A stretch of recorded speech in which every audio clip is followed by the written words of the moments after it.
La première question aujourd'hui est pas de savoir si c'est tel ou tel.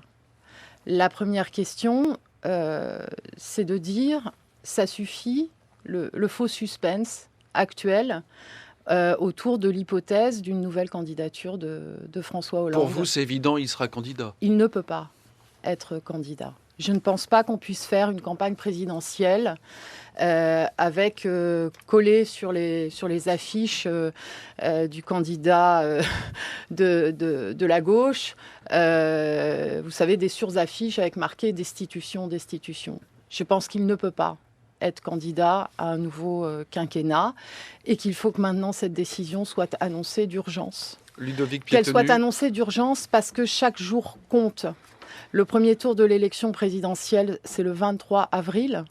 Il faut tout reconstruire, c'est-à-dire qu'aujourd'hui, la gauche est dans une situation de quasi-débâcle. C'est un peu la chronique pas seulement d'une défaite annoncée, la chronique d'une élimination du premier tour de l'élection présidentielle annoncée. Donc pour l'éviter, il faut tout reconstruire, il faut repartir sur des bases nouvelles. Et donc je considère aujourd'hui que l'avenir d'un idéal qui a été porté par des générations et des générations depuis des dizaines et des dizaines d'années, ne peut pas dépendre de la décision d'un homme seul, qui de toute façon, s'il se présente à la primaire, sera battu à plat de couture. Alors Ludovic Piétenu, directeur du service politique de France Culture. Vous dites, Delphine Batho, qu'il y a urgence à acter le fait que François Hollande ne se représente pas. Et pourtant, du côté de l'Élysée, on en est à réfléchir au prochain déplacement, à la façon de reconquérir l'opinion. C'est-à-dire que là, tout le monde est dans le déni absolu. Vous dites, ce sont des gens coupés du monde.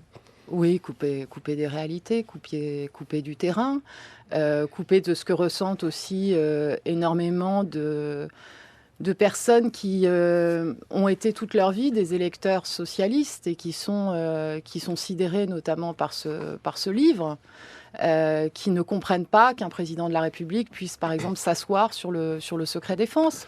Donc, le livre de oui, Davé et il l'homme. faut en tirer les conséquences. Et encore une fois, le compte à rebours de la prochaine élection présidentielle est engagé et donc il n'y a plus de temps à perdre. Il faut sortir de cette situation d'attente, mais je veux aller plus loin.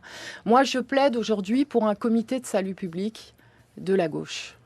Je pense qu'il faut sortir de ces conceptions individualistes où la question ce serait l'un qui dit moi, l'autre qui dit moi.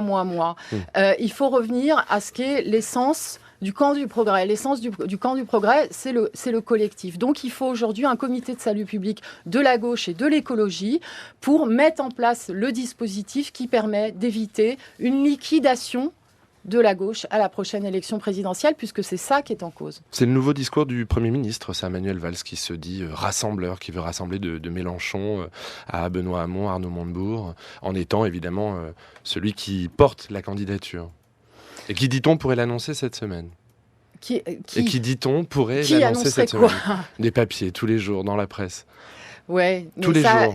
Enfin, excusez-moi de vous dire, moi, je vois les choses à ma fenêtre, c'est-à-dire celle des Deux-Sèvres, qui est un petit univers parisien qui bruisse de rumeurs, d'initiatives supputées des uns et des autres. Moi, je sais une chose, c'est que beaucoup, dans mon camp, semblent attendre de savoir ce que va faire le président de la République. Cette situation-là n'est plus supportable. Ensuite, puisque votre question, c'est Manuel Valls, moi, je considère que c'est quelqu'un qui a le sens de l'État, avec lequel j'ai des points d'accord sur notamment la défense de la République et la laïcité, et avec lequel j'ai des points de désaccord majeurs sur l'écologie, sur le CETA, sur le 49.3.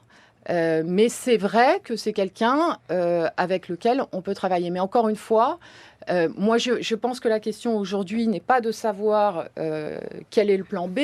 C'est d'abord de savoir si on est bien dans la situation de construire une offre politique nouvelle pour la prochaine élection présidentielle. Excusez-moi de vous dire, parce que peut-être vous avez un temps d'avance, mais que pour l'instant, on n'est pas dans une situation où les choses sont Sauf claires. Que c'est le problème des primaires alors que vous remettez en cause. Parce que là, il y a quand même une primaire qui est annoncée avec un dépôt des candidatures dans début décembre.